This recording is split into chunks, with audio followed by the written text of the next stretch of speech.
लोकशाहीचा बुलंद आवाज, रिपब्लिकन वार्ता, महाराष्ट्र। सोमवार रोजी पूर्ण देशात ईद उल फितर साजरा करण्यात आली। त्याचप्रमाणे फुलंब्री तालुक्यात आणि शहरात शांततेत आणि आनंदात ईद सण साजरा करण्यात आला। शहरात ईदची नमाज 2 ठिकाणी अदा करण्यात आली। ईदगाह मैदानावर सकाळी 9 वाजता तर उस्माननगर येथील आमिना मस्जिदमध्ये 9:30 वाजता अशी 2 ठिकाणी ईदची नमाज झाली। ईदगाह मैदानावर शहराचे मुफ्ती नईम पटेल यांनी नमाज पठण करून पूर्ण जगाच्या शांततेसाठी आणि भल्याकरता अल्लाहकडे दुआ केली, तर आमेना मस्जिद येथे मुफ्ती कैसर शहा यांनी ईदची नमाज आणि दुआ केली।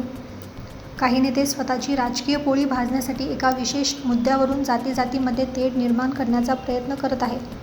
त्या अनुषंगाने राज्यासह पूर्ण देशाचे लक्ष छत्रपती संभाजीनगर जिल्ह्यावर लागले आहे। मात्र जिल्ह्यात सर्व समाज बांधव गुण्यागोविंदाने राहतात आणि त्याचेच उदाहरण आज ईदगाह मैदानावर पाहायला मिळाले। या ठिकाणी सर्वच पक्षाचे राजकीय नेते मुस्लिम बांधवांना ईदच्या शुभेच्छा देण्यासाठी आवर्जून उपस्थित होते। त्यांच्यासोबतच स्थानिक पोलिसांनी सुद्धा कडक बंदोबस्त ठेवला होता।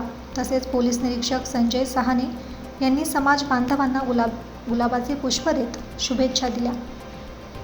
रिपब्लिकन वार्ता Maharashtra वृत्तवाहिनीसाठी Aurangabad Marathwada उपसंपादक Akbar Shah. Subscribe now and press the bell icon. Never miss an update.